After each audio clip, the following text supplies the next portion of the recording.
ಇರ್ಲಿ ಅತ್ತಿ ನಮ್ಮವ್ವ ಹೇಳಾಳ 10 ಬಳ್ಳಾಗ ಬಂಗಾರ ಉಂಗ್ರ ಹಾಕೊಂಬತ್ ಹೇಳ. ಅಯ್ಯ ಕಾಲುಂಗ್ರ ಹೆಣ್ಮಕ್ಳು ಹಾಕೋತಾರ ಗಂಡ್ಮಕ್ಳಲ್ಲತ್ತಿ. ನಾ ಕೇಳಿದ್ದೇನೆ ಬೇಜಾರತ್ತ ನಿಮ್ಗೆ. ನಾ ಕೇಳ್ತಿರ್ಲಿಲ್ಲ, ಸಂಪ್ರದಾಯ ಐತಿಲ್ಲ. ಹೊಸ್ತಾನ ಗಾಳಾಗ ಬಂದಾಗ ಇವೆಲ್ಲ ಮಾಡಿ ಕಳಿಸ್ಬೇಕು ನೀವು. ಅಮ್ಮಾರಿ ನಮಗೂ ಪದ್ಧತಿ ಗೊತ್ತೈತಿರಲ್ಲ. ನಮ್ಮ ಕಡೆನ ಪದ್ಧತಿ ಅದಾವ್ರಿ. ಮಾಡಿ ನಮ್ಮ ದೋಸ್ತಂದು ಮದುವೆ ಆಗೈತ್ರಿ. ಐತಾನಕ್ ಹೋಗಿದ್ರಿ ಅವ. ಒಂದ್ ಪ್ಯಾಂಟ್ ಪೀಸ್ ಒಂದ್ ಅಂಗಿ ಪೀಸ್ ಕೊಟ್ಟಾರಿ. 150 ರೂಪಾಯಿ ದೇವ್ರಿ. ತೊಗೊಂಡ್ ಸುಮ್ ನಾಯಿಗಿದ್ದೆ ಸುಮ್ ಬಂದನ್ರಿ ಅವ. ಅತ್ತಿ ಏನತಾನ ಅಂದ್ರೆ ನಾನು ಸುಮ್ ತೊಗೊಂಡಾಗಿದ್ದೆ ಅದೋಗ್ಲೆ. ನಾಯಿಗಿತ್ತೇನ ಅಂದ್ರ ಮದ್ವೆಗಿಂದು ನಿದ ಹಣಿವಾರ ನನ್ ಕಂಡ್ರ ಆಗಂಗಿಲ್ಲ ನಮ್ಮ ಹಳ್ಯಾಗ.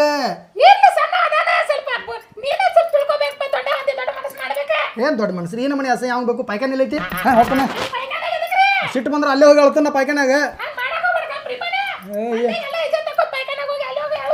ಅತ್ತಿ ಕೊಡ್ಸೋದಿದ್ರೆ ಕೊಡ್ಸ್ರಿ, ನೀಗಂಗಿಲ್ಲ ಸ್ವಚ್ಛ ಹೇಳಿ ಬಿಡ್ರಿ, ನಾನ ಕೊಡಿಸ್ತಾನೆ. ನಿನಗೆ 20 ಜೋಡ ಅರ್ಬಿ ತಗೋ, ನಿಮ್ಗೆ 20 ಸೀರೆ ತಗೋರಿ.